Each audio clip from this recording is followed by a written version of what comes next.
هذا فيلم عاجل من أجل فلسطين ومن فلسطين. هذا فيلم بدون صور، لأن الصور عاجزة عن أن تصور هذه القصة. إنه فيلم عاجل من فلسطين وحول فلسطين. أرض محتلة، شعب محتل، حياة محتلة، مستقبل محتل. فلسطين سرية، إسرائيل غير شرعي. إنه فيلم بدون صور، إنه شعب بدون أرض، إنه مستقبل مسروق، إنه ماض ممحي، إنها بيوتا محتلة، إنه شعب مسحوق. فيلم بدون صور، لأن الصور عاجزة عن تمثيل هذه القصة وأن تحكي هذا الحاضر. ولكن احكي لجماعتك، لشعبك، أننا لسنا إرهابيين. إنه فيلم عاجل ضد إسرائيل، دولة غير شرعية، إسرائيل غير حقيقي. إنه فيلم من شعب يائس عاجز أمام حصانة الآخر. صور بدون صوت، النكبة، التنظيف العرقي. هذا هو الجدار، هذا هو التأكيد الأنثروبيولوجي. هذه الجدران. الغرب ليس مسؤول، والدولة إسرائيل غير مسؤولة، والمواطن الإسرائيلي غير مسؤول. إذن من هو المسؤول؟ ماذا تعني حينما يقول أن فلسطين حرة؟ ماذا يعني حينما يقول أن إسرائيل حرة؟ من؟ ومنذ متى؟ أسئلة. هذه سياسة الأمر الواقع. أعطي جنسية حالا لأي يهودي، لأي شخص من أي منطقة في العالم. هذا هو المنفى الأبدي للشعب الفلسطيني، النكبة. هم مواطنين من الدرجة الثالثة، هم ليسوا مواطنين، هم غير موجودين، هم محتجزين في قراهم، هم محتجزون أيضا في بيوتهم بدون إمكانية حتى للسفر من أريحة إلى القدس، من رام الله إلى القدس، من نابلس إلى القدس، بلاطة، الخليل. ما هو هدف إسرائيل؟ أخذ كل فلسطين بأي ثمن وبالحصانة ومع الدعم العالمي. احتلال شبرا شبرا، بيتا بيتا، حياة بحياة. وهذا يعني أنهم كالفيروس. هم يريدوا أن يمحوا التاريخ الفلسطيني. ونجمات داوود الجديدة في الأبواب القديمة للقدس القديمة. إنها عبرنة فلسطين من منزل إلى منزل، من علم إلى علم، كما فعلوا الألمان في بولندا المحتلة. إسقاط برسوفيا، تدمير التاريخ، المنط الباقي، أوسبينشن، أوشبيتش، ادعاء لأسباب تاريخية، الأندلس. علم إلى علم، في كل زاوية، في كل سقف هناك نجمات خاصة وأعلام خاصة.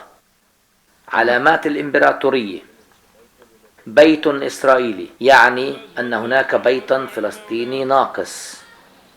إنها الديموغرافية النقية.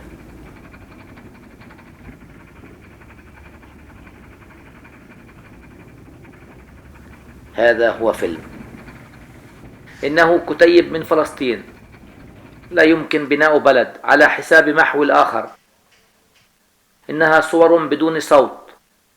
إنه شعب يصادر الأرض والمحاصيل والزيتون. هؤلاء الزيتون على جانب الجدار حرقت من الجيش الإسرائيلي، وبئر 3 مرات قد دمر، و3 مرات قد دمره الجيش الإسرائيلي في سوسيا. في كل زاوية من هذه الصحراء علامة الإمبراطورية. القانون لا يسمح بنائها، والقانون يسمح أن الإنسان والحيوان يموت عطشا ويجبر على الهجرة القسرية. هذه البيوت التي لا تسمح إسرائيل في إعادة بنائها تحت طائلة المصادرة. هذه المنازل التي لا يستطيع مصادرتها تحت قانون وعقاب المصادرة. هذا الرجل يعيش 24 ساعة في ورشة. أي زيارة إلى المسجد، إلى السوق، يعني العودة من باب جديد إلى عائلة إسرائيلية جديدة، وبافتخار ترينا مفاتيح البيت. ما قوة النقود، التدمير الكامل، النكبة، لا نسيان ولا غفران. السينما كذب، الصورة هي كذب، إسرائيل كذب، التاريخ كذب. أن الله مسؤول والتاريخ أيضا مسؤول. إنه بيت مسروق لعائلة فلسطينية، وهذه الخيمة فيها يقاومون. عدة مرات قد حطمت وعدة مرات قد رفعت في شيخ الجرة، في القدس الشرقية. والقاضي بنفسه يسلم المفاتيح إلى المستوطنين. هذا هو كلب العائلة المحتلة الذي يلدغ صاحب البيت المالك الفلسطيني. صاحب البيت الفلسطيني يقبض عليه من الشرطة الإسرائيلية. لا أعرف ما هذا، لا أعرف من هو.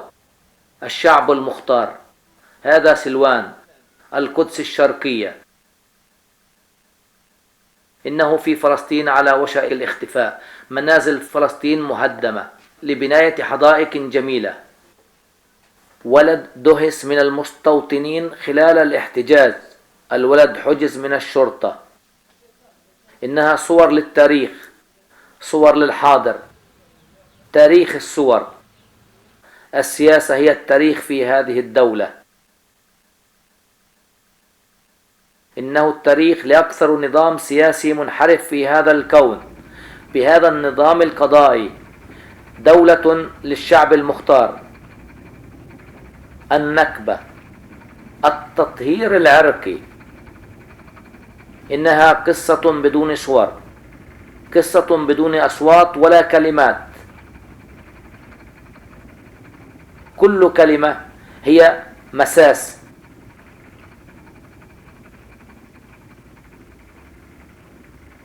هذه خارطة إسرائيل التي لا تبدو فيها الضفة الغربية. تضع كيلومترات في غزة، غزة الفقيرة، المغلقة، المخطوفة، المحاصرة، المقطوعة. ماذا حصل للثورة الفلسطينية؟ إنه تشخيص لهذه المعركة. ماذا بقي من الثورة الفلسطينية؟ ماذا بقي من آمال الحرية؟ إنه كتيب عن سخط الشعب الفلسطيني. أين هم الإسرائيليون الساخطون؟ فلسطين لا توجد للمواطن الإسرائيلي، لأن فلسطين تتناقض مع وجود دولة إسرائيل. إنه كتيب يدين الحصانة لإسرائيل. التعايش الغربي، التواطؤ من المواطن الإسرائيلي، كما الحال في وقت سابق. المواطن الألماني، الدولة النازية، لا يحتجون، لا يستطيع أن يحتج، لأن ذلك يعني انسجاما أن يترك بيته، أن يعيد بيته المحتل إلى أصحابه الشرعيين. الأرض المحتلة، الوظائف المحتلة، الزيتون المحتل. السؤال عن وجود الجدران عن مئات الكيلومترات من الجدار يعني أن ينضم إلى الجانب الآخر، يعني النبذ الاجتماعي، أن يترك العلاقات العائلية. الأفضل ألا ينظر، ألا يشاهد، ألا يسأل، لأن وجودي قائم على عدم وجود الآخر، العدو، الإرهابي، دون البشر، بدون وجود شرعي لمن يشبهني، لأخي.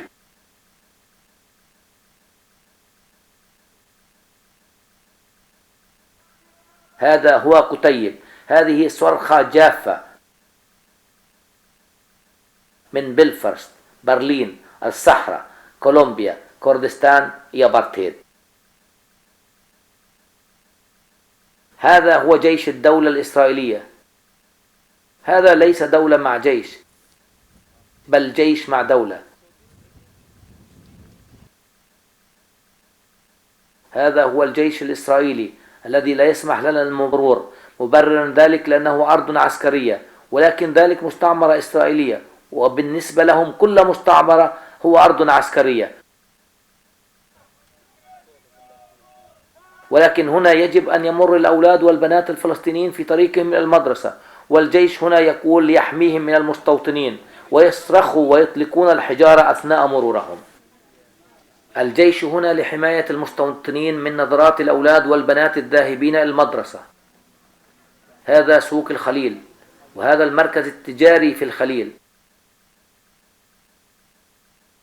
وفي كلا الحالتين مساكن محتلة من عائلات يهودية يرمون كل أنواع الكمامة إلى الشارع.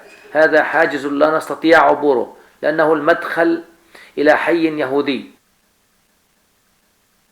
ويسألون المرأة الفلسطينية التي ترافقنا، وهذه الدكاكين الفلسطينية المغلقة، والمحلات التجارية، لأنها في الطريق إلى الحي اليهودي. بيت إلى بيت، حياة إلى حياة، كالفيروس. هذا فيلم حول السخط، اليأس. هذا الكتيب حول المعاناة اليومية. هذه قصة المعاناة التاريخية، لا صور، لا كلمات. شعب بمستقبل مخطوف، الأموات، المعتقلين، المبعدون من كل بيت، من كل عائلة، من كل قرية. هذا الجدار القريب من نعلين. هذه المظاهرة الأسبوعية، الجمعة، أعلام فلسطينية فوق الجدار.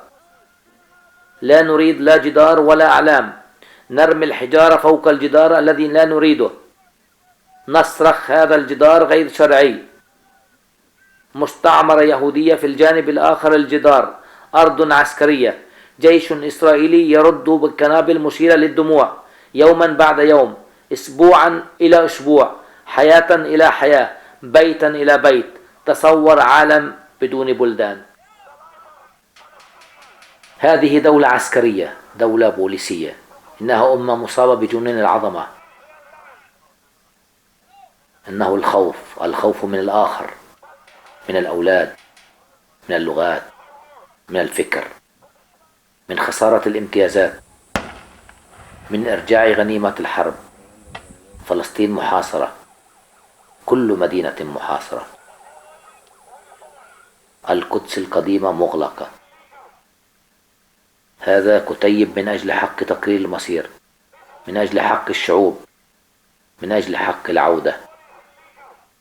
يجب أن نتعلم أن المستقبل هو عالم للتعايش. يجب أن نتعلم أن المستقبل هو عالم للتعايش. هذا ليس فيلم.